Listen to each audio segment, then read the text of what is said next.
Morning, guys.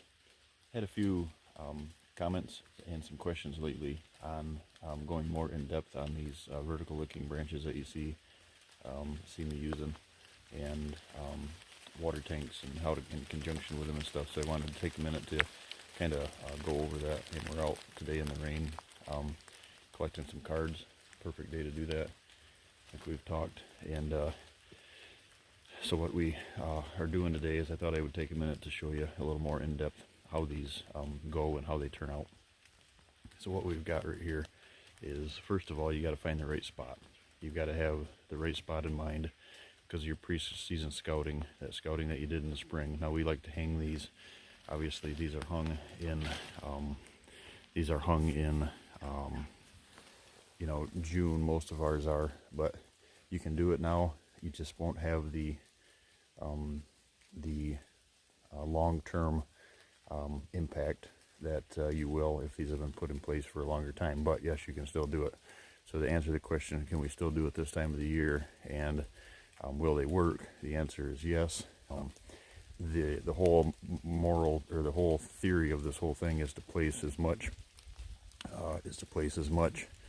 scent on that vertical licking branch as you can possibly make. And you do not put any orbital gland, scent, anything artificial, anything on that licking branch. You just leave that to alone of the deer, and you put everything, use everything in the scrape, not on the licking branch. So going back to where we need to find them, we need to find the spot. Intersections are a perfect spot. This here is we enter from a ridge system down below, and I'm doing this without the tripod or anything big, guys, so just with my phone here, so sorry about shaking a little bit. We enter from a ridge system down below, and we come in the bottom. So we're on the ridge now, and this is the bottom of the ridge. We enter very not evasive at all. All the bedding is done over the hill, about 300 yards to us down a valley, so they actually work themselves up through here. And the intersection that we found, it's been here for years, is over the top of this ridge, and it's actually so we're set up on top of the ridge, just off the crown of the ridge, so we can get into those stands. Once you're in the stands, you can see over. And so like we have here is we have the vertical licking branch, and then you can see behind it in that oak is right there is the stand, one of the stands. Now that stand is set for a north wind, so everything coming back towards it on an evening set, because they enter from us to it from the west. And then we can hunt this morning and evening. It's usually an evening location.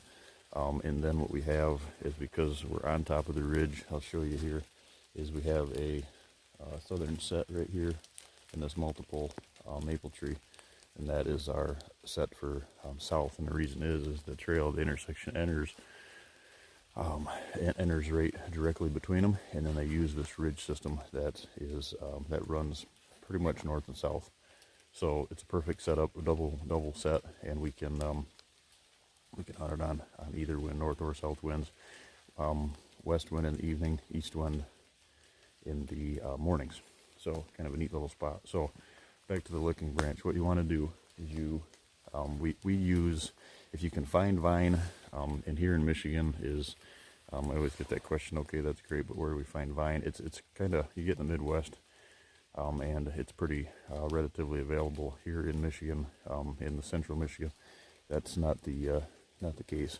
So there's only a couple of ridges here that I know that have vines, and so what we use is, we have a bunch of willow, they're cottonwood or willow, that grow around our pond. And so the bottoms, right now they're a really good size. They're about 3/4 of an inch to an inch in diameter. And I'll show you, staying back from the scrape here as far as we can, but what I'll show you is, this is suspended. So first of all, on the licking branch, we use the licking branch. The one that we select is, I don't take the top of the licking branch when I cut it. I use the bottom of it, and I find one that's 3/4 of an inch to an inch in diameter. And the reason is it's rough. The bottom of, like any tree, is rough. The taller you go, it becomes more smooth bark. And what I find is, through trial and error here, what I find is if you have something, I mean, you can use white oak and stuff like that, but what I find is the reason that they use the rough bark more than the slick bark is because it collects more, and on their orbital glands and on their forehead glands, they're able to leave more scent on those than they would be a slick bark. And I think it absorbs more scent than just running off in a heavy rain or something like that. And then, so what you do, you find the spot, you get the licking branch, we take, and on the end of them, you'll see, I take them, and I immediately drill a, I'm trying to find the end of it here for you, I immediately drill a like a 1/2 inch hole right in the end of it. And then I use the, here comes the rain, I use the, it's a black wire, it's a tie wire. You can buy, I don't know how many feet of it is, I think it's 200 foot or 300 foot roll for like $6. I mean, it's a lot. And so it's in a, you know, they're about that thick. You've all seen them, they're tie wire, like re-rod tie wire. It's black, unoiled, don't want to get oil because of scent. But anyway, we put that in the end of it, we loop it, and then we leave that open. You can see we don't tie it tight to it, we leave it open, we loop that up there. And so the licking branch is able to spin freely. It rotates. So when they use it, it swings away from them, comes back, and there's nothing that hinders the free movement. Now, if you were to tie it tight, yes, it would still move because it's suspended, but it doesn't swivel. So that's how we use that. And then what I do is I cut about, usually about 20 foot of wire will get you what you need. And I bring these, the wire in, I roll it up. Now the biggest thing is once you select that and you cut it without a chainsaw, you cut it by hand with a, hand saw, or pruning saw. And what you do is you make that, I don't care if you have to put it in a leaf bag, a garbage bag, unscented, something to keep the scent off from it. You do not touch the bottom half of that licking branch at all. You don't touch the bottom of it. So then what we do is we get it out here, we bring that 20 foot of wire, and then what we do is you suspend it over the top of the branch that's right in. And you're, like I said, the reason I call them 360-degree vertical licking branches is because you want a considerable amount of room around them. You want that 200 or 360-degree area around it where nothing's touching it.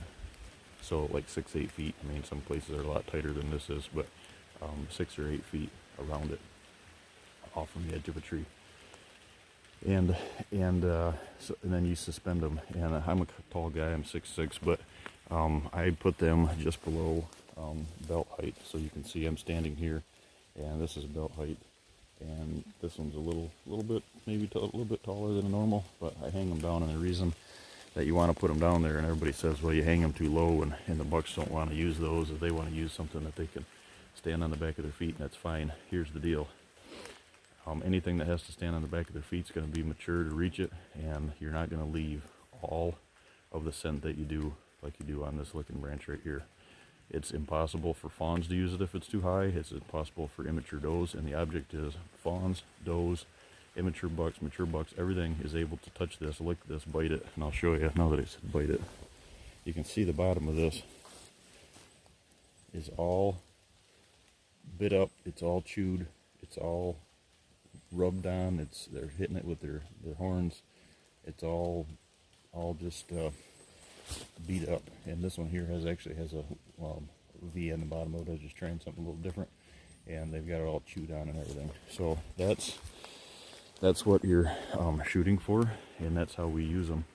Now, if you're in an area where you're quite a ways away from a water source, we're not horribly far from a water source here, but it's a ridge system, and it's an ease. This one here you can see is a little bit higher. The old coyotes have came in and decided to dig around the side of it, but what I usually do is I put them down farther, so the black is interior of the ground and a little slope into them, so the water runs in them, and it kind of makes them more natural looking. But this one I hit a rock the size of a Volkswagen when I was putting it in, so that's as far as it went. So So yeah, so and then another thing is we're trying this year, it's been working really good, is, I mean, you don't have to do this, but what I took is, there was, this ridge has a bunch of beech trees on it, and for whatever reason it is, especially our area here in Michigan, bucks love to scrape under beech. They love to eat the beech leaves, they love to scrape under the beech limbs, and there was a couple beech limbs around here, and what I did is I took a beech limb that had actually been a licking branch before, and now I just say that I could see something rip the end of it right off. It's this one here. But what I did is I took that down. It was an old scrape, and it was right here. So what I did is I took the end of it down, and I suspended it up here above this one, which normally we just have the one licking branch, but I put the other one up above it, and it's got foliage on it, just to give it a little more of that natural foliage look above the licking branch, just to try to help. You know, natural is the idea here, guys. So that is the ins and outs of the licking branch, why we use it, what it's for. Now, what you'll see is gloves. Here, gloves to this spot here. I know the bedding is quite a ways away, and it's raining, and they're not going to hear me. Wind's right in my face. But what you want to do is, when you come into these spots, it's in. I'm standing just off the edge of it, and they can't see over it, even if they did want to see over here to try to pick me off. So this is a perfect spot to come do a video for you.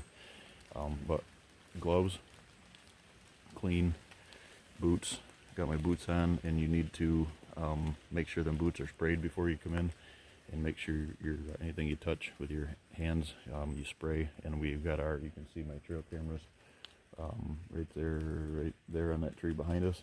So when I pull the card, check the card here, I will definitely spray that down on the way out.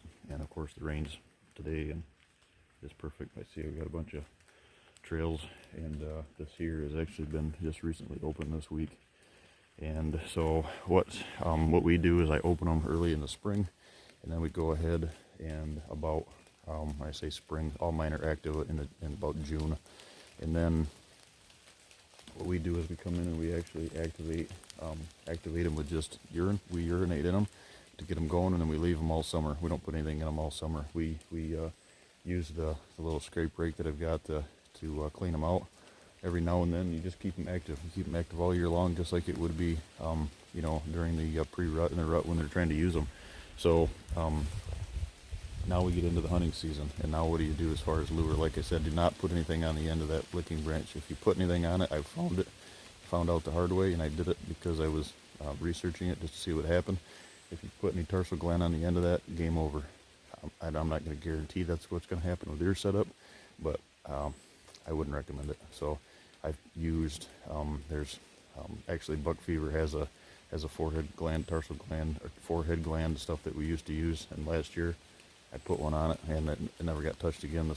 The licking branch was never touched again, and I had to move it with a new branch to get the scrape back activated. So I wouldn't recommend doing that. So what we do here is and you can see, I'll pull it out here. When I'm up here checking cameras, I always bring it. So I've got a pack, I've got my gloves, and we're actually coming out with kind of something kind of cool here. Hopefully, shortly to have kind of an all-in-one scrape situation. But what we've got is this right here is what we're using. We're switching to right now, and I will probably go out on a limb here and say that this is going to be my go-to. I had some scrapes dry up last week, and this is a local company. Met with the gentleman, and Tom Whitty, and he's a great guy, and started explaining how he collects this urine. And he's if you don't believe me, he actually collects it with a pan, not over a grate, any grated floor. And I've used it. We used to use it in Illinois. The graded stuff that it's like a hog facility. You know, we're used to raise hogs, so that's what I'll reference it to. Is it's a they collect the urine, they feed, and they water these deer in these holding pens on graded floors. And what happens is they come into an area, they feed them, they water them, they urinate, and they also, all their manure goes in and they collect it. And I'm telling you, that's not what you want. You want raw, collected stuff. And if that gets in there, you can tell the difference of the smell if it's mixed. And then yes, they strain it out so there's not manure in it when you buy it in a bottle, but it's not the same. This stuff here is he collects it with a pan. It's Nature's Best. It's made here, collected right here in Reed City. He's got a stamp on it, the date on it. This one here is just doe urine. He also has this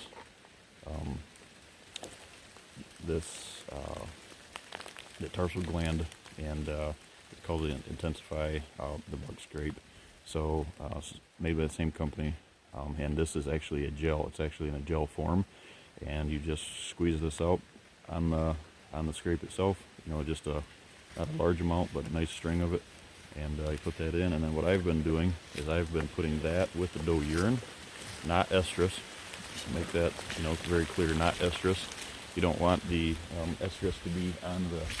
You don't want the estrus to be on the scrape right now until maybe the end of October, that last week before Halloween. And Tom will have that. He said he was collecting, last time I talked with him, he was going to be collecting the estrus. And he knows it's estrus because he AIs his does. And he knows it's estrus because they're in estrus before they breed. And that'll be collected, I think he said like the 23rd maybe of October.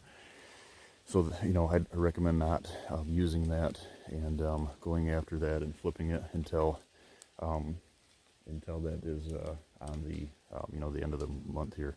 So again, don't use anything on the licking branch. Use it all in the scrape. If you're in a situation like going into next year, I wouldn't recommend putting in a tank right now because it does take a long time for them to get used to that tank or water hole. But if you're able to hang one of these on a water hole, it's a really cool combination.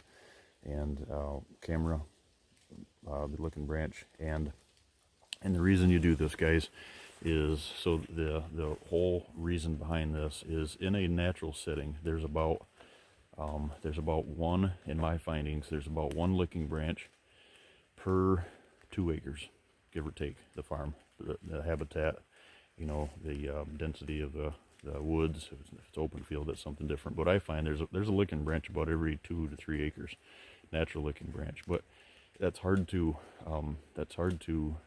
gauge when you're taking your inventory, and that's another video. But when you're taking your inventory and trying to figure out what you've got for bucks, mature bucks, all deer in general, what happens with those scrapes is those licking branches that they use naturally, and they make, and they're great, and don't disturb them. But what they do is they'll eventually that licking branch will break. They're going to chew on it. They're going to get it caught in their horns. They're going to snap. It's going to break. And over time, I've had it happen time and time again. Is what happens is that licking branch breaks, and I've found it laying in the scrape.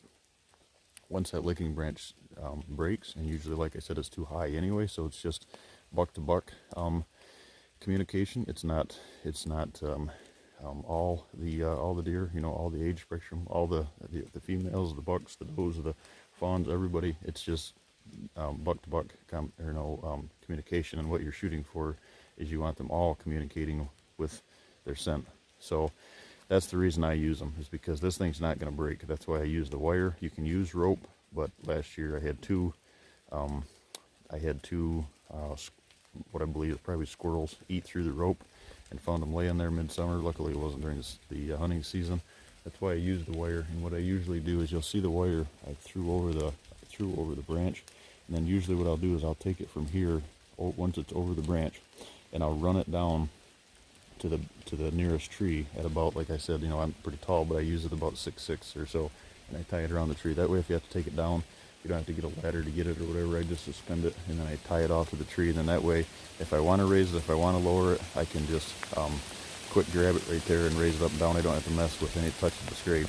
This one here, I ran a little short on the wire, so it's actually connected to this other branch that comes out, which is no big deal. I just grab that branch, pull it down. Same theory, but you want to make sure the end of that is tied off, just as hard to something stationary, so they're not going to rip it off the tree.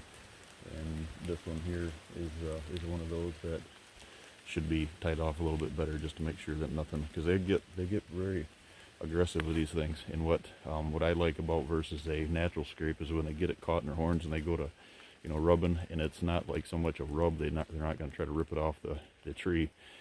but it's, they get, you know, they rub their forehead glands, they rub their eyes, they get their nose all over it, they're licking it. So, but it's moving the entire time they're using it. It's moving around, so they're chasing it. So it's not like, other than the bear that I had, I think it was the end of September, stood on his back feet and did a little jig with it, grabbed it and tried to rip it out of the tree, but it was wire and he didn't get it. So it made for cool trail camera footage, but he didn't take off the licking branch. So so yes, that's what it is. That's what we've got, and hope that helps. I hope that answers a bunch of questions. But yeah, you know, use you know, experiment with it. But I would recommend, I use these willow. If anybody's in our area that wants any, I've got a whole bunch of them. I've got hundreds of thousands of them around my pond. Get a hold of me, and you can come out and you can get one. And or like I said, in the area, I wouldn't recommend pine. Pine is a very strong scent. I've heard guys trying to use like red pine and jack pine, and I wouldn't recommend that, because the sap, and you're defeating the purpose. You're making it. You're overtaking the smell, and I think it kind of defeats the purpose. Plus, you got sap and everything else. So this is what I recommend using. If you can find a vine, use a vine. If not, this is what I've had my best luck with. So yeah, if you guys have any other further questions, you know, reach out and let me know. And I hope this answers, like I said, I hope this answers all the questions. And I need to wrap this up and pull the card and dose the scrape. And what I use with these scrapes is, like I said, that's the doe urine right now. Make sure you're not using estrus, but I use just a dropper. It's a dropper. You squeeze the dropper with the doe urine, and that's enough. I just use one dropper of it, and then I know I'm freshening them up about once a week right now, or once every week and a half, whatever it is, when I go to the stand, and I can get to them without making a special trip in. That's how we're keeping them going. I've also had guys with good luck with not putting anything in them.